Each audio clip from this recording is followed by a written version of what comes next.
trip finally concludes. We're back at Staples Center as the rejuvenated Clippers provide the opposition at 3-1. A finish to this trip with a win tonight would look awfully good to the Bulls. Bulls are 2-1 coming in. The Clippers at 1-1. Hi again, everybody. Neil Funk, along with my partner Stacey King. We welcome you to our broadcast of Bulls basketball on WGN. And Stacey, the Los Angeles Clippers kind of broke the bank in the offseason. This is a different-looking Clipper team. They've got a ton of talent. Well, right now on paper, they're a top 3 team in the Western Conference. They are now relevant here in Los Angeles. It's always been the Los Angeles Lakers, but now people are excited about the Clippers. They're a young, athletic team, and it starts with Chris Paul. That was a huge acquisition from the Lakers. Thought they had him, but the Clippers snuck in backdoor and got him, and he's going to give them the point guard they haven't had here in a long time. He's going to make everybody around him better, and then they got the young phenom in Blake Griffin, who is a phenomenal power forward, probably one of the best power forwards in the game. Athletic, strong, will dunk on you. Watch your head tonight. And they're a little bit deeper than they have been off to just a 1-1 start. But a lot of people think that this will be a team that is going to be in contention at the end of the season. Bulls, meantime, played much better last night up in Sacramento. And Stacey, how will they attack the Clippers tonight? Well, one is get back in defense in transition, and second, offensive rebounds. The Clippers have been out-rebounded in their first 2 games. The Bulls are one of the best offensive rebounders in the league, so it's going to be imperative that they get in and get these shots. And really, when you offensive rebound, you take away the transition game, and that's what the Clippers live off of. They live off transition, so get offensive rebounds, you stop the runs.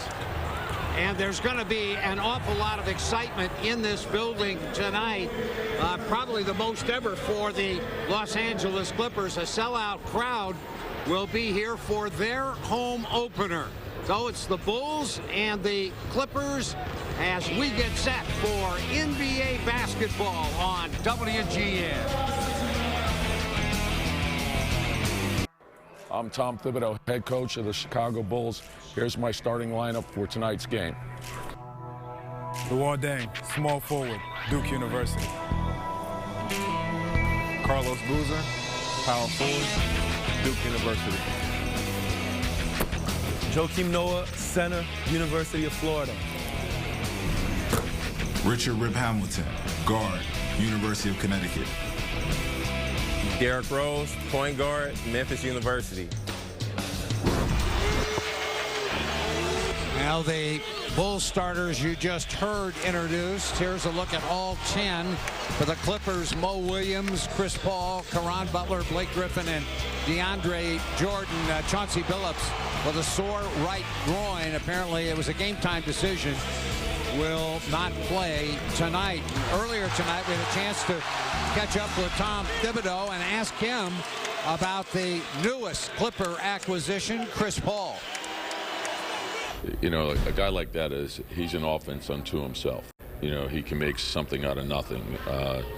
He's, you know, in terms of executing a pick and roll, he's tremendous. You know, he keeps constant pressure on your defense.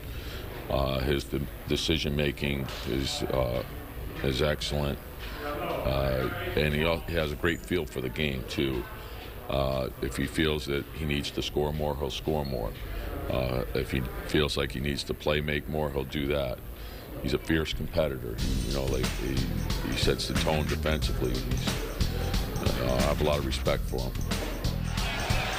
Stay with us. The opening tip here at Staples Center is next.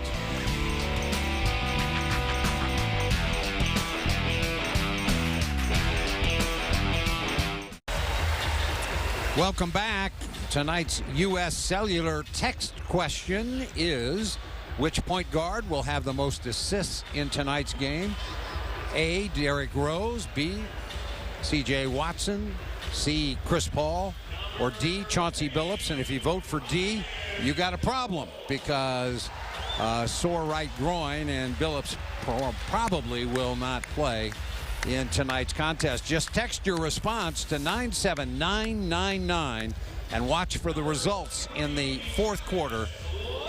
U.S. Cellular be with the happiest customers in wireless. Look at Derrick Rose on the bench. Interesting, Paul and Rose have squared off against each other 4 times in their career, with Rose and the Bulls going 4-0 against Chris Paul. So hopefully that bodes well for tonight's contest. The Clippers, Stacey, should be, by the time this is over, this season is over, a pretty potent offensive team. Right now they're averaging 97 points a game, but they've given up almost 101. Well, that's been the biggest problem with this team, is defensively they can't get stops, and they're going to have to learn how to play with one another defensively, because, you know, when you look at Blake Griffin, he's a young power forward. He rebounds the ball very well, but sometimes can be taken advantage of in the post. Chris Paul is a smaller guard, and sometimes the bigger guards like to take him inside and post him up. And they have to learn how to play with one another to be able to become a much better defensive team. Now, Caron Butler is a very good defensive player. That's a very good pickup for them. And Billups is not a Billups is a very good defender. And then you got a shot blocker in Jordan, who had 10 blocks in the first game out against Golden State. He's a shot blocker, so it's going to be interesting to see how they mesh as the year goes along in a 66-game schedule.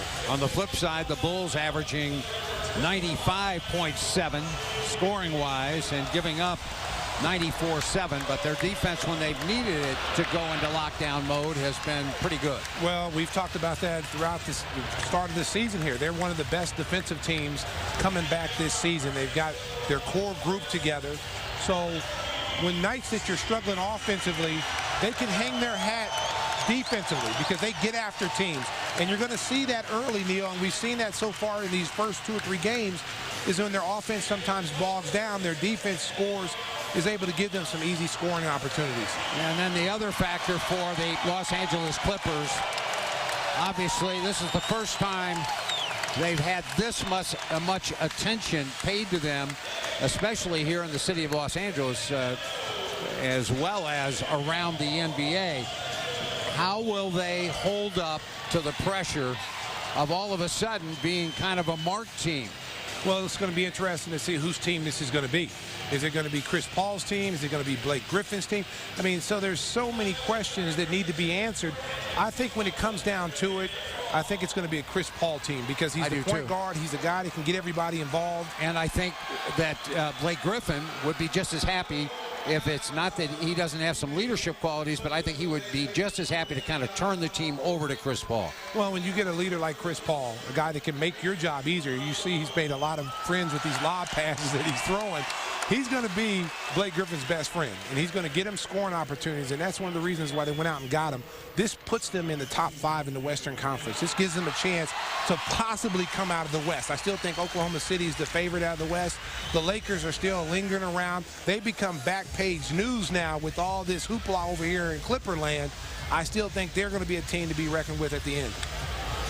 And we're going to find out. Right now, the Clippers are 1-1. The Bulls 2-1, trying to end this trip with a win, and having played their first 4 games on the road, go home 3-1, but they're going to have to come out and play 48 minutes here tonight. They played much better last night against Sacramento. The Kings made a couple of runs. Bulls had them down by 15 on 2 occasions, and Sacramento able to get back to within 5, and then they got back to within 1 in the third quarter, but the Bulls pulled away and won that game. And there's C.J. Watson, who played a terrific game last night. Well, I tell you one thing that was really noticeable